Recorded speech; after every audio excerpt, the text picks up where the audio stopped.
കെൽട്രോണിയൻസിനെ എല്ലാവരെയും സ്വാഗതം ചെയ്തുകൊണ്ട് ഞാൻ നിർത്തുന്നു.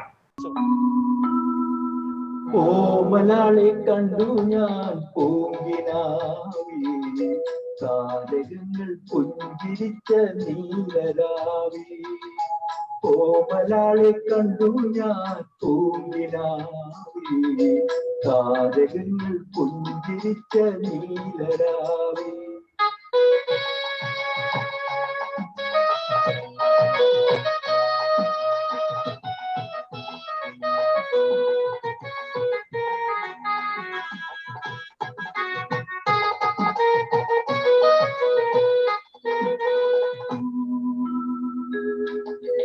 നാലു നില പന്തലിട്ടു വാനിലം വിളി, നാഗസ്വരമേളമിട്ടു പാതിരാക്കിളി. നാലു നില പന്തലിട്ടു വാനിലം വിളി, നാഗസ്വരമേളമിട്ടു പാതിരാക്കിളി. ഏകയായി രാഗലോലയായി എന്റെ മുന്നിൽ വന്നവൾ കുണുങ്ങി നിന്നു. ഏകയായി രാഗലോലയായി എന്റെ മുന്നിൽ വന്നവൾ കുണുങ്ങി നിന്നു. കുണുങ്ങി നിന്നു, മുന്നിൽ കുണുങ്ങി നിന്നു. ഓമലാളെ കണ്ടു ഞാൻ പൂങ്കിനാവി, താരകങ്ങൾ പുഞ്ചിരിച്ച നീലരാവി. Sri Parna is a final year PhD candidate working in Center for Blood Research, University of British Columbia, Canada. Her research is on developing new drugs to prevent blood clotting without the side effect of bleeding. She has completed her master's in biology from Indian Institute of Science Education and Research, Kolkata. Besides research, she is actively involved in science communication and science outreach activities. During her spare time, Sri Parna enjoys running and hiking in the mountains. She is the daughter of Vijay Krishnan, who worked in Calcutta and later on was in Kuttipuram, Keltron Electroceramics, Kuttipuram. Okay, welcome to Sri Parna. Okay, so എല്ലാവർക്കും എൻ്റെ വനിതാ ദിന ആശംസകൾ. ഇന്ന് ഞാനിവിടെ share ചെയ്യാൻ പോകുന്നത് എൻ്റെ കരിയർ ജേർണിയാണ്. അതൊരു നോൺ ലീനിയർ കരിയർ ജേർണിയാണ്. അതായത് എനിക്കൊരു പ്രെഡിക്റ്റബിൾ പാത്ത് ഉണ്ടായിരുന്നില്ല ഞാൻ എങ്ങനെയാണ് സയൻസിൽ എത്തിയിരിക്കുന്നത് എന്നതാണ് ഞാൻ ഇന്ന് ഷെയർ ചെയ്യാൻ പോകുന്നത്. അപ്പോൾ ആദ്യമായിട്ട് ഞാൻ എന്താ ചെയ്യുന്നത് എന്ന് വിചാരിച്ചു കഴിഞ്ഞാൽ, ഞാൻ ബ്ലഡ് ക്ലോട്ട് ചെയ്യാതിരിക്കാനുള്ള മരുന്നുകൾ ഉണ്ടാക്കുകയാണ് ചെയ്തത്. അതായത് നമ്മുടെ കൈയൊക്കെ മുറിയുന്ന സമയത്ത് നമ്മളുടെ ബ്ലഡ് ലീക്ക് ചെയ്ത് പോകാനുള്ള സാധ്യതയുണ്ട്. അപ്പൊ അത് കാരണം അത് പ്രിവെന്റ് ചെയ്യാനായിട്ട് നമ്മളുടെ ബോഡിയിൽ തന്നെ ബ്ലഡ് ക്ലോട്ട് ആവും. അതായത് ബ്ലഡ് ഒന്നും ലീക്കായി പോവാതെ നമ്മളെ ഹാംഫുൾ എഫക്ട്സ് ഒന്നും ഉണ്ടാവാതിരിക്കാൻ വേണ്ടി ഹെൽപ്ഫുൾ ബ്ലഡ് ക്ലോട്ട്സ് ഉണ്ടാകും. പക്ഷേ ഈ ബ്ലഡ് ക്ലോട്ടുകൾ നമ്മളുടെ വെയിനിന്റെ ഉള്ളിലാണ് ഉണ്ടാകുന്നതെങ്കിൽ, അല്ലെങ്കിൽ ആർട്ടറിയുടെ ഉള്ളിലാണ് ഉണ്ടാകുന്നതെങ്കിൽ, അതൊരു ഹാംഫുൾ ആയിട്ടുള്ള ഒരു ബ്ലഡ് ക്ലോട്ടാണ്. അത് കാരണം നമുക്ക് ഹാർട്ട് അറ്റാക്ക്, സ്ട്രോക്ക് അതുപോലെയുള്ള ഡിസീസസ് ഒക്കെ ഉണ്ടാകാം. അപ്പം ഈ ബ്ലഡ് ക്ലോട്ട്സിനെ പ്രിവെന്റ് ചെയ്യാൻ, ഈ ഹാംഫുൾ ബ്ലഡ് ക്ലോട്ട്സിനെ പ്രിവെന്റ് ചെയ്യാനായിട്ടുള്ള ഡ്രഗ്സ് ഉണ്ട് നമ്മുടെ മാർക്കറ്റിൽ. പക്ഷെ അവരുടെ പ്രശ്നം എന്താണെന്ന് വെച്ച് കഴിഞ്ഞാൽ, അവർ ഈ നല്ല ബ്ലഡ് ക്ലോട്ടുകളെയും ഈ ഹാംഫുൾ ആയിട്ടുള്ള ബ്ലഡ് ക്ലോട്ടുകളെയും ഒരേപോലെ തന്നെ പ്രിവെന്റ് ചെയ്യും. അത് കാരണം ബ്ലീഡിംഗ് ആണ് അവരുടെ സൈഡ് ഇഫക്റ്റ് ആയിട്ടുണ്ടാവുന്നത്. അപ്പം എൻ്റെ റിസർച്ചിൽ ഞാനൊരു ഡ്രഗ് ഡെവലപ്പ് ചെയ്യാനാണ് ശ്രമിക്കുന്നത്. അത് ഈ നല്ല ബ്ലഡ് ക്ലോട്ടുകളെ ഉണ്ടാക്കാൻ സാധിക്കും, അതുപോലെ തന്നെ ഈ ഹാംഫുൾ ആയിട്ടുള്ള ബ്ലഡ് ക്ലോട്ടുകളെ തടയുന്ന ഒരു ഡ്രഗ് ഉണ്ടാക്കാനാണ് എൻ്റെ റിസർച്ച്. ഇനി ഞാൻ പറയാൻ പോകുന്നത് ഞാൻ ഈ റിസർച്ചിൽ എങ്ങനെ എത്തിപ്പെട്ടു എന്നുള്ളതിനെ കുറിച്ചാണ്. ഞാൻ പഠിച്ചത് കോഴിക്കോടാണ്. Kozhikode silver hills higher secondary സ്കൂളിലാണ് പഠിച്ചത്. സാധാരണ ഒരു മലയാളി സ്റ്റുഡൻസിനെയൊക്കെ പോലെ തന്നെയായിരുന്നു ഞാനും ഉണ്ടായിരുന്നത്. അധികമായിട്ട് കലാപരമായിട്ടുള്ള ഇതിലൊന്നും അത്ര മുന്നോട്ടുണ്ടായിരുന്നില്ല. അത്യാവശ്യം സ്കൂളിലൊക്കെ സയൻസിലൊക്കെ നല്ല മാർക്കൊക്കെ ഉണ്ടായിരുന്നു. പക്ഷേ എനിക്ക് സ്കൂളിൽ പഠിക്കുമ്പം എന്ത് ചെയ്യണം എന്നുള്ളതിനെ കുറിച്ചുള്ള ഐഡിയ ഒന്നും അധികം ഉണ്ടായിരുന്നില്ല. എല്ലാവരും എൻ്റെ ചുറ്റുപാടുള്ളവരൊക്കെ എൻജിനീയറിങ്ങിനും മെഡിസിനൊക്കെ പോകുന്നത് പോലെ ഞാനും കോച്ചിങ്ങിനൊക്കെ പോവുമായിരുന്നു. അങ്ങനെ ഞാൻ മെഡിസിൻ എനിക്കധികം താല്പര്യമില്ലായിരുന്നു. കാരണം ബയോളജി എന്നുള്ള സബ്ജക്റ്റിനോട് അധികം ഇൻട്രസ്റ്റ് ഇല്ലാത്തത് കാരണം ഞാൻ എഞ്ചിനീയറിങ്ങിന് പോകാമെന്ന് വിചാരിച്ചു. ആ സമയത്ത് എഞ്ചിനീയറിങ്ങിൻ്റെ എക്സാം ഒക്കെ എഴുതുന്നതിൻ്റെ സമയത്ത് തന്നെ ഞാൻ Indian institute of science education and research എന്നുള്ള ഒരു ഇൻസ്റ്റിറ്റ്യൂട്ടിനെ കുറിച്ച് അറിഞ്ഞു. അവിടെ ഞാൻ എക്സാം എഴുതി, അതിൽ കിട്ടി ഞാൻ കൽക്കത്തയിലേക്ക് പോവാണ്. അപ്പം ഈ ഒരു ഇൻസ്റ്റിറ്റ്യൂട്ട് എന്ന് പറഞ്ഞു കഴിഞ്ഞാൽ ഗവൺമെന്റ് ഓഫ് ഇന്ത്യ തുടങ്ങിയ ഒരു ഇനീഷ്യേറ്റീവാണ്.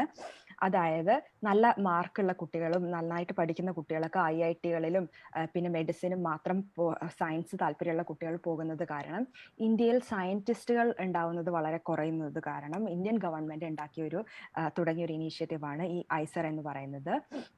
അപ്പൊ ഐസർ പല പല സ്ഥലത്തുണ്ട്. കൊൽക്കത്തയിലുണ്ട്, ട്രിവാൻഡ്രത്തുണ്ട്. ഇപ്പൊ ശ്രീലക്ഷ്മി എന്ന് പറഞ്ഞ കുട്ടി ട്രിവാൻഡ്രത്താണ്, ഐസർ ട്രിവാൻഡ്രം ബ്രാഞ്ചിലാണ് പഠിച്ചത്. അപ്പം ഇവിടെ നമ്മൾ ആദ്യത്തെ 2 വർഷം എന്ന് വിചാരിച്ചു കഴിഞ്ഞാൽ എല്ലാ സബ്ജക്റ്റും ഒരുപോലെ പഠിക്കുകയാണ്. Physics, chemistry, mathematics, biology, earth sciences എന്നുള്ളത്. അങ്ങനെ അവിടെ എത്തിയപ്പോഴാണ് ആദ്യം എനിക്ക് ബയോളജി ഇഷ്ടമല്ലായിരുന്നെങ്കിലും അവിടെ വന്ന് ഈ ബയോളജിയുടെ സാധ്യതകളൊക്കെ മനസ്സിലാക്കിയതിൽ പിന്നെ ഞാൻ ബയോളജി എൻ്റെ ഒരു മേജർ സബ്ജക്റ്റായി 3rd ഇയർ മുതൽ എടുക്കുകയും അത് തുടർന്ന് പഠിക്കാനുള്ള ഇൻട്രസ്റ്റ് വരികയും ചെയ്തു. പിന്നെ ഈ ഐസറിലുള്ള ഒരു പ്രത്യേകത എന്ന് വിചാരിച്ചു കഴിഞ്ഞാൽ ഈ സമ്മറിലൊക്കെ എപ്പോഴും നമുക്കൊരു വലിയൊരു വെക്കേഷൻ ഉണ്ട്. ഈ വെക്കേഷൻ ഉപയോഗിച്ച് നമുക്ക് പല റിസർച്ചുകൾ ചെയ്യാൻ ഉപയോഗിക്കാം, പല സ്ഥലങ്ങളിൽ പോകാം, അല്ലാതെ നമുക്ക് ഫാമിലിയായിട്ട് സ്പെൻഡും ചെയ്യാം. പക്ഷെ ഞാൻ ഈ സമ്മറുകളിൽ ചെയ്തതെന്ന് വിചാരിച്ചു കഴിഞ്ഞാൽ പുതിയ പുതിയ റിസർച്ചുകളെ കുറിച്ച് അറിയാനും ഇനി മുന്നോട്ട് ഏത് പാത്ത് എടുക്കണം എന്ന് അറിയാനും അതിനെ എക്സ്പ്ലോർ ചെയ്യാനൊക്കെ വേണ്ടിയാണ് ഞാൻ ഈ സമ്മറുകളെ ഉപയോഗിച്ചത്. അങ്ങനെ ഒരു സമ്മറിൽ ഒരു നെറ്റ്വർക്ക് ഓപ്പർച്യൂണിറ്റി വഴി എനിക്ക് നോർവേയിൽ ഒരു സമ്മർ ഇന്റേൺഷിപ്പ് ചെയ്യാനുള്ള ഒരു അവസരം ഉണ്ടായി. നോർവേയിൽ പോയത് ക്യാൻസർ പഠിക്കാനായിരുന്നു, ക്യാൻസറിനെ കുറിച്ച് പഠിക്കാനായിരുന്നു. അത് പഠിച്ചുകൊണ്ടിരിക്കുമ്പോൾ തന്നെ ആ ഒരു രാജ്യത്തിനെ കണ്ടറിയാനും അതിൽ ട്രാവൽ ചെയ്യാനും ഒക്കെ ഉള്ള ഒരുപാട് അവസരങ്ങൾ ഉണ്ടായിരുന്നു. അങ്ങനെ ഞാൻ ഈ നോർവേയിൽ ഇന്റേൺഷിപ്പ് ചെയ്തുകൊണ്ടിരിക്കുമ്പോൾ തന്നെ അവിടെ ഒരു അമേരിക്കയിൽ നിന്നുള്ള ഒരു പ്രൊഫസർ വരികയും അവരുമായിട്ടൊരു ഇന്ററാക്ഷൻ ഉണ്ടാവുകയും ആ കണക്ഷൻ ഉപയോഗിച്ചിട്ട് എനിക്ക് വേറൊരു സമ്മർ വെക്കേഷനിൽ US ഒരു സമ്മർ ഇന്റേൺഷിപ്പ് ചെയ്യാനുള്ള ഒരു അവസരം ഉണ്ടായി. അങ്ങനെ ഞാൻ വെയിൽ കോർണൽ മെഡിക്കൽ കോളേജുകളിൽ പോയിട്ട് എൻ്റെ റിസർച്ച് അവിടെ ചെയ്തു, ഈ ഐസറിൽ പഠിച്ചുകൊണ്ടിരിക്കുമ്പോൾ തന്നെ. അപ്പം ഈ ഐസറിൽ നമുക്ക് പല പല റിസർച്ച് ഏരിയകളൊക്കെ എക്സ്പ്ലോർ ചെയ്തത് കാരണം ഞാൻ വിചാരിച്ചു ഇനി എനിക്ക് വീണ്ടും കൂടുതൽ പഠിക്കാൻ വേണ്ടിയിട്ട് ഞാൻ PhD ചെയ്യാമെന്ന് തീരുമാനിച്ചു. അങ്ങനെ PhD ചെയ്യാൻ വേണ്ടിയിട്ട് ഞാൻ ആൽബർട്ടയിലേക്ക് എത്തുകയായിരുന്നു ആദ്യമായിട്ട്. പക്ഷെ ആൽബർട്ടയിൽ ഞാൻ എത്തി PhD സ്റ്റാർട്ട് ചെയ്ത സമയത്താണ് എൻ്റെ ഞാൻ PhD ചെയ്ത പ്രൊഫസറിന്റെ ലാബ് ആൽബർട്ടയിൽ നിന്ന് മാറ്റി US-ലേക്ക് പോകാനുള്ള ഒരു ഇതുണ്ടാക്കിയത്. അപ്പം ഞാൻ വിചാരിച്ചു എനിക്ക് ഈ ഒരു സമയത്ത് എൻ്റെ ഒരു ട്രജക്ടറി, ഞാൻ ചെയ്യുന്ന റിസർച്ച് ഏരിയ മാറ്റണം എന്നുള്ളൊരു തോന്നലുണ്ടായി. ആ തോന്നൽ കാരണം ഞാൻ എന്ത് ചെയ്തു എന്ന് വിചാരിച്ചാൽ ഞാൻ പുതിയൊരു റിസർച്ച് ഏരിയയിലേക്ക് മാറി. അപ്പോൾ ഇപ്പോൾ ഞാനുള്ളത് centre for blood research, university of British കൊളംബിയയിലാണ് PhD ചെയ്യുന്നത്. ഇപ്പം ചെറുതായിട്ട് കാനഡയിലുള്ള ഒരു ഇന്ത്യൻ സ്റ്റുഡൻറ്റിൻ്റെ ലൈഫിനെ കുറിച്ച് പറയാനായിട്ട് ആണെങ്കിൽ, കാനഡ ഒരു വളരെ മൾട്ടി കൾച്ചറൽ ആയിട്ടൊരു കൺട്രിയാണ്. അത് കാരണം എനിക്ക് കാനഡയിൽ ഉള്ള സ്റ്റുഡൻസുമായിട്ട് ഇൻറ്റഗ്രേറ്റ് ചെയ്യാനും അധികം ബുദ്ധിമുട്ടൊന്നും ഉണ്ടായിരുന്നില്ല. പിന്നെ കാനഡയിൽ നമുക്ക് പഠിത്തത്തോടു കൂടി തന്നെ വർക്ക് ചെയ്യാനുള്ള ഓപ്പർച്യൂണിറ്റീസും ഉള്ളത് കാരണം പല പല ഏരിയകളും നമുക്ക് മനസ്സിലാക്കാൻ, ഇപ്പം ഞാനൊരു സയൻസ് റിസർച്ചർ ആണെങ്കിലും ഇത് കൂടാതെ തന്നെയുള്ള പല ഏരിയകളും നമുക്ക് അറിയാനും അവിടെ വർക്ക് ചെയ്യാനൊക്കെ ഉള്ള ഒരു അവസരം കാനഡയിൽ ഉണ്ടായിരുന്നു. പിന്നെ എന്താണെന്ന് വെച്ച് കഴിഞ്ഞാൽ കാനഡയിലുള്ള നല്ല കാര്യം എന്ന് വെച്ച് കഴിഞ്ഞാൽ ഒരുപാട് ഇന്ത്യൻസ് ഇവിടെ ഉള്ളത് കാരണം നമുക്ക് ഇന്ത്യൻ ഫുഡ് എപ്പോഴും കിട്ടുന്നതാണ്. അപ്പോൾ നമ്മൾ അത്രയും ഇന്ത്യൻ ഫുഡ് മിസ് ചെയ്യേണ്ട അവസ്ഥ ഉണ്ടാവുന്നില്ല. പിന്നെ ചെറിയൊരു നെഗറ്റീവ് കാര്യം എന്ന് വിചാരിച്ചു കഴിഞ്ഞാൽ ഇവിടെ 9 മുതൽ 12 മണിക്കൂർ വരെ വ്യത്യാസമുണ്ട്, ടൈം ഡിഫറൻസ്. അത് കാരണം എപ്പോഴും നമുക്ക് കമ്മ്യൂണിക്കേറ്റ് ചെയ്യാനും ഫാമിലിയായിട്ടും വീട്ടുകാരൊക്കെ ആയിട്ട് കമ്മ്യൂണിക്കേറ്റ് ഒക്കെ ചെയ്യാൻ വളരെ ബുദ്ധിമുട്ടാണ്. ഇപ്പൊ തന്നെ ഞാൻ രാവിലെ 6 മണിയായിട്ടേ ഉള്ളൂ. അപ്പോൾ അതാണ് ഒരു നെഗറ്റീവ് കാര്യം.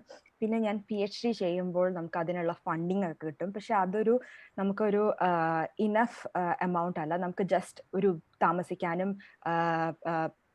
പിന്നെ നമുക്കുള്ള സ്വന്തമായിട്ടുള്ള കാര്യങ്ങളൊക്കെ ചെയ്യാനുള്ള പൈസയാണെങ്കിലും അതൊരു വളരെ അധികമുള്ളൊരു പൈസയല്ല ഈ PhD സ്റ്റൈപ്പൻഡ് കിട്ടുന്നത്. നമുക്ക് സ്വന്തമായിട്ട് സെൽഫ് സഫീഷ്യന്റ് ആയിട്ട് ജീവിക്കാൻ പറ്റും. പക്ഷെ അത് കാരണം നമ്മൾ പല പല രീതികളിലും മിനിമലിസ്റ്റിക് ആയിട്ട് ജീവിക്കാനും അങ്ങനെയൊക്കെ ഉള്ള ഒരു ഐഡിയകളിലേക്കും പുതിയ പുതിയ രീതിയിലേക്കും പോകാനൊക്കെ ഉള്ള ഒരു ഇതുണ്ട്, ആ ഒരു കാരണം. ഇനി ഈ ഒരു റിസർച്ച് ചെയ്യുന്ന സമയത്ത് തന്നെ എൻ്റെ റിസർച്ച് വർക്കുകൾ പല പല കോൺഫറൻസുകളിൽ അവതരിപ്പിക്കാനുള്ള അവസരം ഉണ്ടായിട്ടുണ്ട്. ഇത് ഞാൻ ഒരു കോൺഫറൻസിൽ അവതരിപ്പിച്ചപ്പം എൻ്റെ റിസർച്ച് ഷെയർ ചെയ്യുന്ന സമയത്താണ്. അപ്പോൾ ഇവിടെ ഉള്ളതെന്ന് പറഞ്ഞു കഴിഞ്ഞാൽ doctor Edmond Fischer and Earl Davie. So Edmond Fischer ഒരു നോബൽ ജേതാവാണ്. അപ്പം അദ്ദേഹത്തിന് 100 വയസ്സാണുള്ളത്. അപ്പൊ ഞാൻ ഒരു കാര്യം പറയേണ്ടതെന്ന് വെച്ച് കഴിഞ്ഞാൽ ഈ കോൺഫറൻസിലെ ഏറ്റവും നല്ല ഒരു പ്രസന്റേഷൻ കൊടുത്തത് ഈ 100 വയസ്സായിട്ടുള്ള ഈ പ്രൊഫസറാണ്. അപ്പൊ സയൻസ് പറയാനും അത് ആൾക്കാരെ ഇൻസ്പയർ ചെയ്യാനും വയസ്സോ ജെൻഡറോ അതൊന്നും ഒരു കാര്യമല്ല. നമ്മൾക്ക് അതൊക്കെ ഒരു ജസ്റ്റ് ഒരു നമ്പറും ഒരു പാരാമീറ്റർ മാത്രം ആണ്. ഈ സയൻസ് റിസർച്ച് നടത്തുന്നതിന്റെ കൂടെ തന്നെ ഞാൻ ചെയ്യുന്ന വേറൊരു കാര്യം എന്ന് വെച്ച് കഴിഞ്ഞാൽ സയൻസ് ഔട്ട്റീച്ചിനെ ഇതാണ് ചെയ്യുന്നത്. അപ്പം എനിക്ക് തോന്നുന്നത് എന്ന് വിചാരിച്ചു കഴിഞ്ഞാൽ നമ്മൾ മാൻകൈൻഡിന് മുന്നോട്ട് പോകണമെങ്കിൽ ഒരുപാട് ചാലഞ്ചസ് ഉണ്ട്. അതൊക്കെ സോൾവ് ചെയ്യണമെങ്കിൽ സയന്റിഫിക് ഇന്നോവേഷൻസ് ഒക്കെ വളരെയധികം ആവശ്യമാണ്. ഫോർ എക്സാമ്പിൾ നമുക്കിപ്പോൾ കൊറോണ വൈറസ് വന്നു. ഇനി നമ്മളുടെ മുമ്പിലുള്ള ഏറ്റവും വലിയ ചാലഞ്ച് എന്ന് പറഞ്ഞു കഴിഞ്ഞാൽ ക്ലൈമറ്റ് ചേഞ്ച് ആണ്. ഈ ചാലഞ്ചസിനൊക്കെ നമുക്ക് അഭിമുഖീകരിക്കണമെങ്കിൽ നമുക്ക് ഒരുപാട് സയന്റിസ്റ്റുകൾ വരണം, അത് സൊല്യൂഷൻസ് കൊണ്ടുവരണം. അപ്പം പല പല പുതിയ ജനറേഷൻസിനെയും സ്കൂളിൽ പഠിക്കുന്ന കുട്ടികളെയും സയൻസിലേക്ക് കൊണ്ടുവരാൻ വേണ്ടിയിട്ട് ഞാൻ ചെയ്യുന്ന ഒരു കാര്യമാണ് സയൻസ് ഔട്ട്റീച്ച് ആക്ടിവിറ്റീസ്. അപ്പം സ്കൂളുകളിൽ പോയിട്ട് ഞാൻ വർക്ക്ഷോപ്സ് കൊടുക്കാറുണ്ട്, സയൻസ് ചെറിയ ചെറിയ എക്സ്പെരിമെന്റ്സ് ഒക്കെ കണ്ടക്ട് ചെയ്യാറുണ്ട് കുട്ടികൾക്ക് വേണ്ടിയിട്ടുള്ള, അതൊക്കെ ഡെവലപ്പ് ചെയ്യാറുണ്ട് പ്രോഗ്രാംസ്. കൂടാതെ തന്നെ എൻ്റെ വീക്കെൻഡ്സിൽ ഞാൻ ഇവിടുത്തെ സയൻസ് മ്യൂസിയത്തിൽ സ്പെൻഡ് ചെയ്യാറുണ്ട്. അപ്പോൾ മീറ്റ് സയൻറ്റിസ്റ്റ് എന്ന് പറഞ്ഞൊരു കൗണ്ടറിൽ ഞാൻ ഇരിക്കാറുണ്ട്. അപ്പോൾ പബ്ലിക് ഓഡിയൻസിന് സയൻറ്റിസ്റ്റുമായിട്ട് എൻഗേജ് ചെയ്യാനും ചെറിയ ചെറിയ ആക്ടിവിറ്റീസും അവിടെ ചെയ്യാനൊക്കെ ഉള്ള ഒരു ഇത് നടത്താറുണ്ട്. അപ്പോൾ അതാണ് റിസർച്ചിൻ്റെ കൂടെ ഞാൻ ചെയ്യുന്ന ഒരു കാര്യം, സയൻസ് ഔട്ട്റീച്ച്. പിന്നെ ജേർണലുകളിൽ നമ്മളുടെ റിസർച്ച് പബ്ലിഷ് ചെയ്യുന്നതിനൊപ്പം ഞാൻ വേറൊരു കാര്യം ഞാൻ ഇവിടെ വന്നതിന് ശേഷം ഞാൻ ചെയ്യുന്നത് എന്തെന്ന് വെച്ച് കഴിഞ്ഞാൽ സയൻസ് റൈറ്റിംഗ്. അതായത് കോംപ്ലക്സ് ആയിട്ടുള്ള സയന്റിഫിക് ആർട്ടിക്കിൾസ് ഒക്കെ സാധാരണ ആൾക്കാർക്ക് മനസ്സിലാവുന്ന രീതിയിൽ എഴുതി പബ്ലിഷ് ചെയ്യുന്ന ഒരു സയൻസ് കമ്മ്യൂണിക്കേഷൻ കാര്യവും ഞാൻ ഇവിടെ നിന്നിട്ട് ചെയ്യാറുണ്ട്. എത്രത്തോളം ആൾക്കാരെ സയൻസിലേക്ക് കൊണ്ടുവരാനും അവർക്കത് മനസ്സിലാക്കി കൊടുക്കാനുമുള്ള ഒരു ഇനീഷ്യേറ്റീവാണ് ഇതുള്ളത്. പിന്നെ ഇതൊക്കെ എൻ്റെ കരിയറുമായിട്ട് ബന്ധപ്പെട്ട് സയൻസുമായിട്ട് ഞാൻ ചെയ്യുന്ന കാര്യങ്ങളാണ്.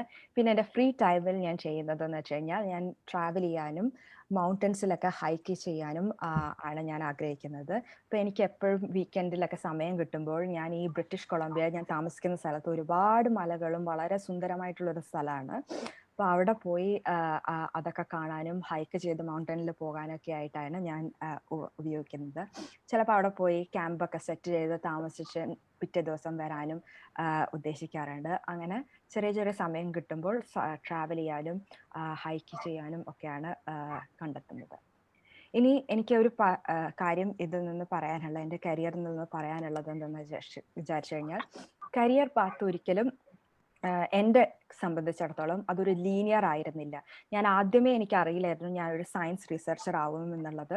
ഓരോരോ ഘട്ടത്തിൽ എത്തിയപ്പോഴാണ് എനിക്ക് മനസ്സിലായത് ഏറ്റവും നല്ല ഓപ്പർച്യൂണിറ്റി ഏതാണ്. അവിടെ വെച്ച് ഞാൻ അതിലേക്ക് മൂവ് ചെയ്യാണ് ചെയ്തത്. ഫോർ എക്സാമ്പിൾ, എനിക്ക് സ്കൂളിൽ പഠിക്കുമ്പോൾ ബയോളജി അത്ര ഇഷ്ടമായിരുന്നില്ല. അത് കഴിഞ്ഞിട്ട് ഞാൻ എൻ്റെ മാസ്റ്റേഴ്സിലേക്ക് എത്തിയപ്പോഴാണ് എനിക്ക് മനസ്സിലായത് ബയോളജി എന്നുള്ള സബ്ജക്റ്റിനെ കുറിച്ചുള്ള സാധ്യതകളും അതിൽ എനിക്കൊരു പുതിയൊരു ഇൻട്രസ്റ്റ് ഉണ്ടാവുകയും അത് തുടർന്ന് പഠിക്കണം എന്നുള്ള ആഗ്രഹം ഉണ്ടാവുകയൊക്കെ അങ്ങനെയാണ് ചെയ്തത്. അല്ലാതെ ഒരു പ്രെഡിക്റ്റബിൾ ആയിട്ട് ഇനി എൻജിനീയറിംഗ് കഴിഞ്ഞു, M.Tech ചെയ്തു, അത് കഴിഞ്ഞ് ജോലി ചെയ്തു, ആ ഒരു പാത്തിൽ അല്ല എൻ്റെത്. ഓഫൻ പുതിയ പുതിയ ഓപ്പർച്യൂണിറ്റീസ് നോക്കുകയാണ് ഉണ്ടായിട്ടുള്ളത്.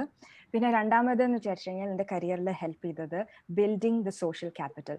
അതായത് പല പല നെറ്റ്വർക്കുകളും ഒക്കെയാണ് പല അവസരങ്ങളും കൊണ്ടെത്തുന്നത്.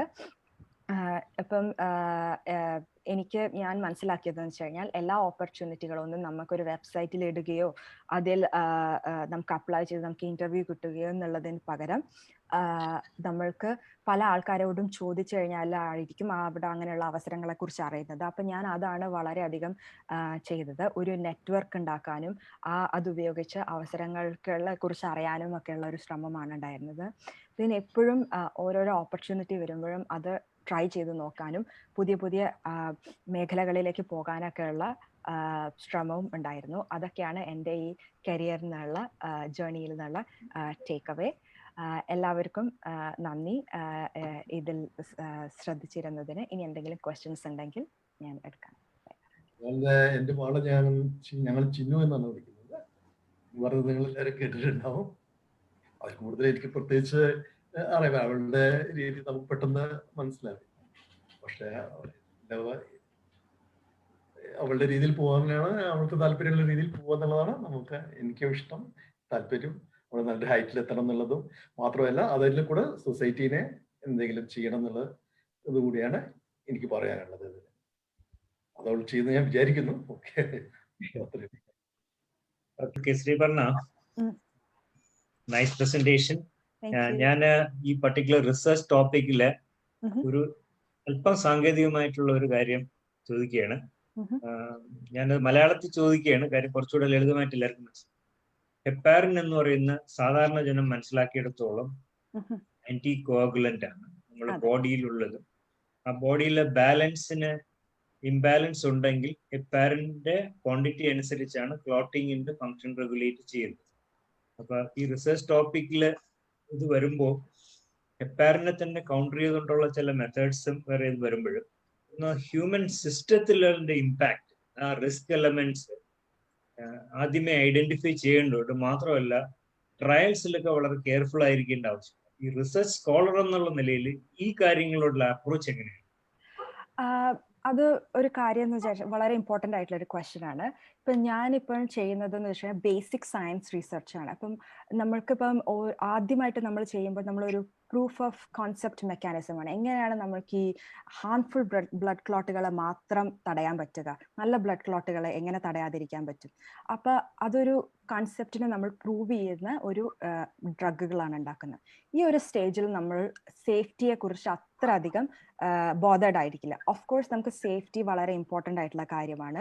നമ്മൾ ഉണ്ടാക്കിയിരിക്കുന്ന ഡ്രഗുകൾ നമ്മൾ ഒരുപാട് മൗസിലും ആനിമൽസിലൊക്കെ ടെസ്റ്റ് ചെയ്തിട്ടുള്ളതാണ്. അപ്പൊ അതിലൊക്കെ വളരെ സേഫ് ആയിട്ട് കാണുന്നുണ്ട്. പക്ഷെ വളരെ ഇൻ ഡെപ്ത് ആയിട്ട് ഇതിനെക്കുറിച്ച് നമ്മൾ പഠിച്ചിട്ടില്ല. ആദ്യം നമ്മൾ ഈ ഒരു നമ്മൾ ഉദ്ദേശിച്ച കാര്യം നടക്കുന്നുണ്ടോ എന്നുള്ള ഒരു ശ്രമമാണ് അറിയുന്നത്.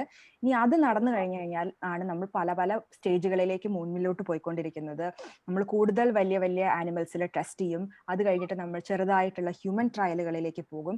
അപ്പോഴാണ് ഈ ഒരു ഡ്രഗ് എത്ര സേഫ് ആണ് എന്നുള്ളതിനെ കുറിച്ച് മനസ്സിലാക്കാൻ. അപ്പൊ എൻ്റെ ഇതെന്ന് പറഞ്ഞു കഴിഞ്ഞാൽ ആദ്യം നടക്കുന്ന ബെഞ്ചിലാണ് ഈ റിസർച്ച് നടക്കുന്നത്. അപ്പൊ എനിക്ക് 100% ആയിട്ട് പറയാൻ പറ്റില്ല എത്രത്തോളം ഇതിന് സൈഡ് എഫക്റ്റോ സേഫ്റ്റി ഇഷ്യൂസ് ഒക്കെ ഉണ്ട് എന്നുള്ളത്. അത് നമ്മൾ ഓരോ ട്രയലുകൾ ചെയ്ത് കഴിഞ്ഞാലേ നമുക്കത് മനസ്സിലാവാൻ പറ്റുള്ളൂ. ഓഫ് കോഴ്സ് ഞാൻ വിചാരിക്കുന്നത് ഇത് വളരെ സേഫ് ആയിട്ടുള്ള ഒരു ഡ്രഗ് ആണ് എന്നുള്ള ഉദ്ദേശത്തോടെയാണ് ഇതിനെ ഡിസൈൻ ചെയ്തിരിക്കുന്നത്. ഞാൻ ശ്രീപർണയുടെ സ്ഥലത്തുനിന്ന് ഒരു മണിക്കൂർ ഈസ്റ്റിലോട്ട് ഫ്ലൈ ചെയ്യുമ്പം താമസിക്കുന്ന ഒരു സ്ഥലത്താണ്.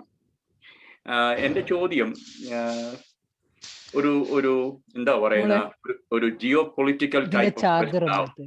കേക്കാമോ? ഓക്കെ. നമ്മുടെ നാട് നമുക്ക് വേണ്ടി ഒത്തിരി ചെയ്തിട്ടുണ്ട്. ഞാൻ എൻ്റെ സ്വന്തമായിട്ട് പറയുവാണെങ്കിൽ 1993 നാട് വിട്ട് ഇവിടോട്ടെല്ലാം വന്നതാണ്. ചുരുക്കം പറഞ്ഞ അവിടെ പഠിച്ചതും അവിടെ അധ്വാനിച്ചു കിട്ടിയ എക്സ്പീരിയൻസും വെച്ചാണ് പല പൊസിഷൻസിലെല്ലാം ആയത്. ഞാൻ അവസാനം റിട്ടയർ ചെയ്യുമ്പം ഒരു വിൻഡ് എനർജി പ്രോജക്റ്റിന്റെ കൺസ്ട്രക്ഷൻ മാനേജർ ആയിരുന്നു. എനിക്ക് എപ്പോഴും മനസ്സിലുള്ള വേദന, നമുക്ക് നാട്ടിലോട്ട് പോയി കാണുന്നല്ലാതെ വേറെ ഒന്നും കൊടുക്കാൻ ഒത്തിട്ടില്ല. പക്ഷേ a person like you who is in the height of your research in areas of extreme importance, how much നമുക്ക് എന്ത് നമുക്ക് നാടിന് വേണ്ടി ചെയ്യാൻ ഒക്കും in the line of your research, because you could be sponsored by a Western medical company or you could be sponsored by a Western government. But where does India stand in our future for such things? Because that is a place where you have the greatest population which can benefit from pharmaceuticals. I totally agree with that. നമ്മൾക്ക് എപ്പോഴും ഒരു giving back ഉണ്ടാവണം എന്നാണ് എൻ്റെ ഒരു വിചാരം. അപ്പം ഞാൻ അതിന് വേണ്ടിയിട്ട് എനിക്ക് ഇപ്പോൾ എന്ന് വെച്ച് കഴിഞ്ഞാൽ ഞാനൊരു സ്റ്റുഡൻ്റ് ആണ്. എനിക്കൊരു ലാബ് എസ്റ്റാബ്ലിഷ് ചെയ്യാനോ അതിനുള്ള ഫെസിലിറ്റീസ് കൊടുക്കാനോ ഒക്കെ എന്നുള്ള ഒരു സാധ്യതയൊന്നും എനിക്കില്ല. പക്ഷെ എനിക്ക് ചെയ്യാൻ പറ്റുന്നതെന്ന് വിചാരിച്ചു കഴിഞ്ഞാൽ കൂടുതൽ ഇന്ത്യയിലുള്ളതും കേരളത്തിലുള്ള കുട്ടികളെയും സയൻസിലേക്ക് ഇപ്പം ഇതുപോലെയുള്ള ആൾക്കാർക്ക് ഞാൻ ചെയ്യുന്നത് എന്താണെന്ന് പറഞ്ഞു കൊടുത്ത് അതിലേക്ക് കൂടുതൽ അവയർനെസ് ഉണ്ടാക്കുകയും അതിലേക്ക് ആൾക്കാരെ കൊണ്ടുവരാൻ ശ്രമിക്കുകയും എന്നുള്ള ഒരു കാര്യമാണ് എനിക്ക് ചെയ്യാൻ പറ്റുന്നത്. അപ്പം അതാണ് ഞാൻ കൂടുതൽ എൻ്റെ ഔട്ട്റീച്ച് ആക്ടിവിറ്റീസിലൂടെ ശ്രമിക്കുന്ന കാര്യം. മാക്സിമം ആളുകളെ സയൻസിനെ കുറിച്ച് അറിയിക്കാനും അതിലേക്ക് കൊണ്ടുവരാനും ഉള്ള ഒരു ശ്രമമാണ് ഞാൻ ചെയ്യുന്നത്. Thank you. ആൻഡ് അടുത്ത പ്രാവശ്യം കാൽഗറി വരുമ്പം please don't hesitate to contact us. We are very much here. Sure. Thank you for your invitation.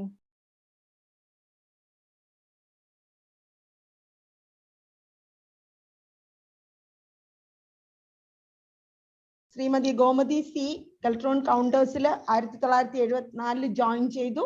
2006 കരകുളത്ത് എത്തി, IDCPയിൽ എത്തി. 2010 അവിടെ നിന്നും റിട്ടയർ ആയി. ശ്രീമതി ഗോമതിയുടെയും ശ്രീ ശിവരാമന്റെയും മകളാണ് മിനി ജി. RCCയിൽ ടെക്നിക്കൽ ഓഫീസറായി ആയ ശ്രീ രാജേഷിന്റെ പ്രിയ പത്നിയാണ് മിനി ജി. പ്രോഗ്രാമിൽ പങ്കെടുക്കാൻ കഴിഞ്ഞതിൽ എനിക്ക് വളരെ സന്തോഷമുണ്ട്. പ്രത്യേകിച്ച് എൻ്റെ മോളെ കാര്യമായതുകൊണ്ട് ഈ വേറെ നേരത്തെ സംസാരിച്ച കുട്ടിയും നല്ല പ്രസന്റേഷനാണ് വെച്ചത്. അതേപോലെ എൻ്റെ മോക്കും അതേപോലെ പ്രസന്റേഷൻ ചെയ്യാൻ കഴിയുമെന്ന് വിചാരിക്കുന്നു. മിനി ഒരു പാട്ട് പാടിക്കൊണ്ട് തുടങ്ങും. ശരി, അതാണ് ശരി. ഒരു 4 വരി ആയാലും മതി മിനി. 4 വരി മതി. അവസാനം മൂളിയാ മതി.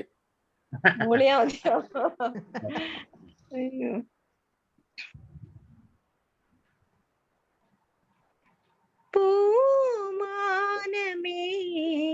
ഒരു രാഗമേഘം താ, പൂമാനമേ ഒരു രാഗമേഘം താ, കനവായി കണമായി ഉയരാൻ ഒഴുകാനഴകിയലും പൂമാനമേ ഒരു രാഗമേഘം താ. Okay. Myself did my BSc nursing from Trivandrum Medical College 1993. അപ്പൊ അന്നത്തെ കാലത്ത് നമ്മൾ എൻട്രൻസ് ഒക്കെ എഴുതി അന്ന് 1500-നകത്തായിരുന്നു എന്റെ റാങ്ക്. അപ്പൊ ജസ്റ്റ് MBBS ജസ്റ്റ് ഒന്ന് മിസ് ചെയ്ത് പോയതാണ് അന്ന്. അപ്പൊ അങ്ങനെയാണ് 93 ഞാൻ BSc nursing from Trivandrum medical college പാസ്സായി. അത് കഴിഞ്ഞിട്ട് I worked in child development centre medical college Trivandrum with doctor MKC Nair sir നമ്മുടെ ഹെൽത്ത് യൂണിവേഴ്സിറ്റിയിലെ VC ആയിരുന്നു. കഴിഞ്ഞ സാറില്ല, സാറിന്റെ അണ്ടറിലായിരുന്നു. അവിടെ ഒരു പ്രോജക്റ്റ് ഉണ്ടായിരുന്നു, അവിടെ ഒരു കോഴ്സ് ഉണ്ടായിരുന്നു. അതിന്റെ ട്യൂട്ടറായിട്ട് ഒരു 5-6 വർഷം വർക്ക് ചെയ്തായിരുന്നു. അതിനുശേഷം ആണ് ഞാൻ PG എടുത്തത്. PG എടുത്ത് 2006 സെയിം ട്രിവാൻഡ്രം മെഡിക്കൽ കോളേജിൽ തന്നെ. ഞാനൊരു പബ്ലിക് ഹെൽത്ത് എക്സ്പേർട്ട് ആണ്. ഇത് കമ്മ്യൂണിറ്റി മെഡിസിൻ ആണ് എന്റെ സ്പെഷ്യലൈസേഷൻ, ഏരിയ ഓഫ് സ്പെഷ്യലൈസേഷൻ എന്ന് പറയുന്നത്. അത് കഴിഞ്ഞിട്ട് ഞാൻ ശ്രീ ഗോകുലം മെഡിക്കൽ കോളേജിൽ വർക്ക് ചെയ്തു. ഗോകുലം മെഡിക്കൽ കോളേജിൽ വർക്ക് ചെയ്തിട്ട് അവിടെ നിന്നാണ് ഞാൻ അനന്തപുരിയിൽ ജസ്റ്റ് കമ്മ്യൂണിറ്റി മെഡിസിന്റെ PG സ്റ്റാർട്ട് ചെയ്യാൻ വേണ്ടിയിട്ട് അനന്തപുരിയിൽ വരുന്നത്.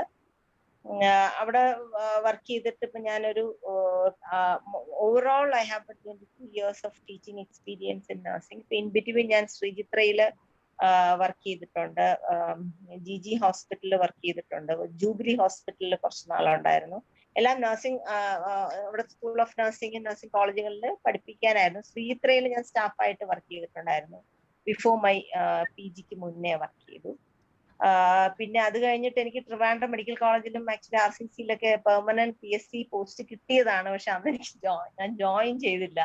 ഇപ്പൊ അത് അൺഫോർച്ചുനേറ്റ്ലാണെന്ന് തോന്നുന്നു. അന്ന് 2000 5-ലൊക്കെ എനിക്ക് കിട്ടിയതാണ് അപ്പോയിന്റ്മെന്റ് കിട്ടിയത്, ജോയിൻ ചെയ്തില്ല. അത് കഴിഞ്ഞിട്ട് ഞാൻ PG കഴിഞ്ഞിട്ട് ഈ സെയിം ഡോക്ടർ MKC നായർ എന്ന് പറയുന്ന നമ്മുടെ ഹെൽത്ത് യൂണിവേഴ്സിറ്റിയിലെ കേരളത്തിലെ ഇപ്പൊ എല്ലാ ഹെൽത്ത് കോഴ്സുകളും ഹെൽത്ത് യൂണിവേഴ്സിറ്റിയുടെ അണ്ടറിലാണ് തൃശ്ശൂരിൽ. അതിന്റെ VC ആയിരുന്നു doctor MKC Nair sir. Sir ഇപ്പൊ ഒരു വർഷമായി സാർ റിട്ടയർ ആയിട്ട്. സാറിന്റെ അണ്ടറിലാണ് ഞാൻ എന്റെ PhD രജിസ്റ്റർ ചെയ്യുന്നുണ്ട് കേരള യൂണിവേഴ്സിറ്റി. 2014 രജിസ്റ്റർ ചെയ്തു. I took 6 years to complete the PhD.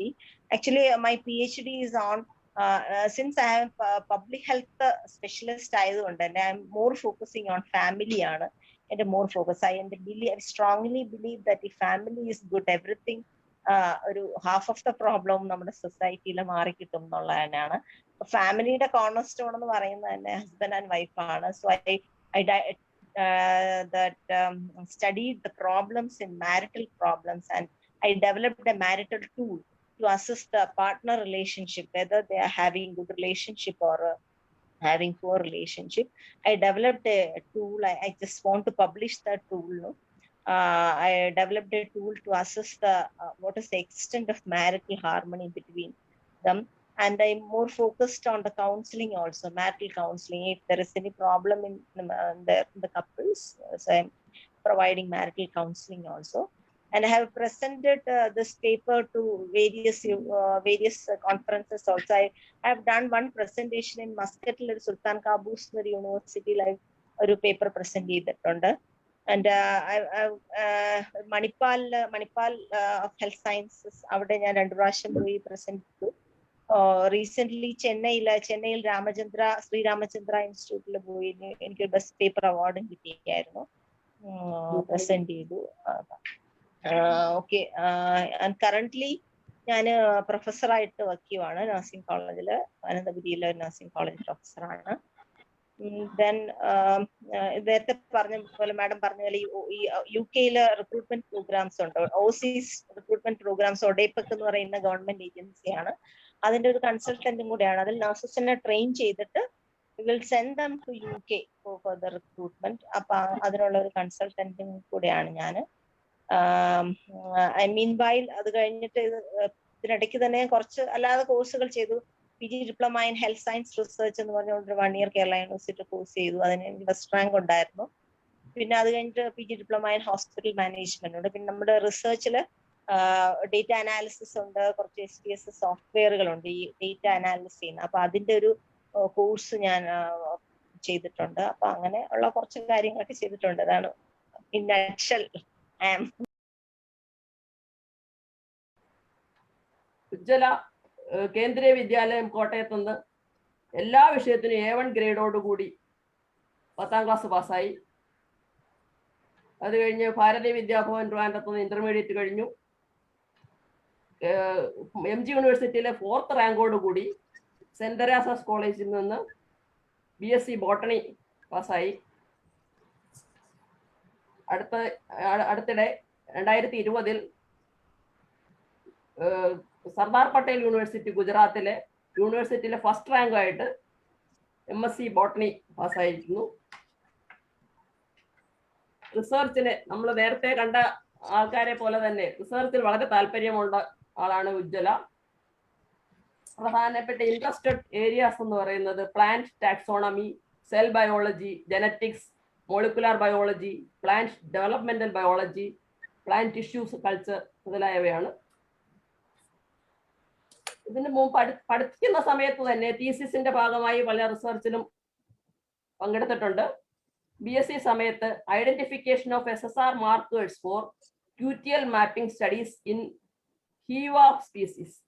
എന്താ ഹീവ, എന്തെങ്കിലും പ്രൊണൗൺസിയേഷൻ കറക്റ്റ് ആണോ എന്ന് അറിയില്ല. ഈ സാധനം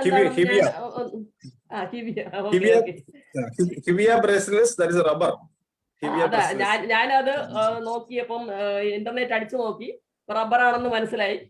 ചെയ്തിരിക്കുന്നത് doctor MB Mohammed Sadiq, principal scientist, botany division, rubber research institute of India, കോട്ടയത്തു നിന്നാണ്. മണിക്കും മിനിക്കും അവരുടെ മകൾ ശ്രീലക്ഷ്മിക്കും സ്വാഗതം. ഞാൻ വർക്ക് ചെയ്യുന്നത് സെൽ ഡിവിഷനിലാണ്. അപ്പോ മിയോട്ടിക് റീകോമ്പിനേഷൻ ഇത് ഇത്രയും കൂടെ ഇതായിട്ട് പറഞ്ഞാൽ ലങ് ക്യാൻസറിലാണ് വർക്ക് ചെയ്യുന്നത്. അതിനെ കോസ് ചെയ്യുന്ന പ്രോട്ടീൻസിനെ ഇൻവെസ്റ്റിഗേഷൻ ആണ് ബേസിക്കലി PhD പ്രൊജക്ട്. ഇപ്പൊ സെക്കൻഡ് ഇയർ PhD ആണ്. ഞാന് PhD ചെയ്യുന്നത് ഇൻസ്റ്റിറ്റ്യൂട്ട് ക്യൂറി പാരീസില്. So I basically work with a yeast model as my part of my project. So I work with meiotic recombination proteins. Recombination proteins. Okay. Yeah. So broadly, it's only about the recombination proteins that I work. So it's basically pure science, like pure basic science that I'm doing. Investigating how each proteins would eventually lead to a proper division process and thus making the cell viable. So I work on how the cells repair their double strand breaks. So basically, when the cell is put into a stress, how they kind of respond to it. So this can be like extrapolated into once a cell becomes cancerous, or how the cells would combat that stress and be healthy again. I did my schooling from Kendriya Vidyalaya Pattam, and then after that I joined for my integrated BSMS course from IISER Trivandrum. So I did my it was a integrated BSMS course, so major in biology and minor in chemistry. So it's a 5-year course, and after which I applied for PhD and got into Institut Curie Paris with a PhD fellowship. So ideally it would take me 3 years for the PhD in here. And yeah, that's all. വനിതാ ദിനത്തിൽ പങ്കെടുത്ത എല്ലാവർക്കും കെൽട്രോൺ ഒരുമയുടെ പേരിലും ഇവിടെ വന്നിട്ടുള്ള ഓരോ മക്കളുടെ പേരിലും എന്റെ അഭിപ്രായം പറയുകയാണെങ്കിൽ യഥാർത്ഥത്തില് ഈ ഇപ്പം വന്നത് വനിതാ ദിനത്തിൽ വന്നെങ്കിൽ ഇനി ഒരു അടുത്തൊരു പ്രോഗ്രാമില് ഈ കെൽട്രോൺ ഒരുമയിലെ ഈ കെൽട്രോണിലെ അംഗങ്ങളുടെ കുടുംബാംഗങ്ങളുടെ മക്കളെ എല്ലാവരെയും പങ്കെടുപ്പിച്ചുകൊണ്ട് ഒരു പ്രോഗ്രാം സംഘടിപ്പിക്കുകയാണെങ്കിൽ നന്നായിരിക്കും. അവർ തമ്മിലുള്ള ആശയവിനിമയം, അവരുടെ കാരിയറും അവരിപ്പോ പൊയ്ക്കൊണ്ടിരിക്കുന്നതും അവരുടെ കയ്യിലുള്ള ആശയങ്ങളും പങ്കുവെക്കുകയാണെങ്കിൽ തമ്മിൽ എല്ലാവർക്കും, ഇപ്പൊ നേരത്തെ ഒരു കുട്ടി ചോദിച്ചതുപോലെ എല്ലാവർക്കും വളരെ ഉപകാരപ്രദമായിരിക്കും. അപ്പൊ അങ്ങോട്ടും ഇങ്ങോട്ടും കോൺസെൻട്രേറ്റ് ചെയ്ത് ഒരു നല്ലൊരു പ്രോഗ്രാം ഉണ്ടാക്കാനായിട്ടൊരു വേദി അടുത്ത പ്രാവശ്യം നമുക്ക് ഉണ്ടാക്കാമെന്ന് വിചാരിക്കുന്നു. Thank you everybody. All the best. All the best. Good night. Good night. Good night. Bye bye.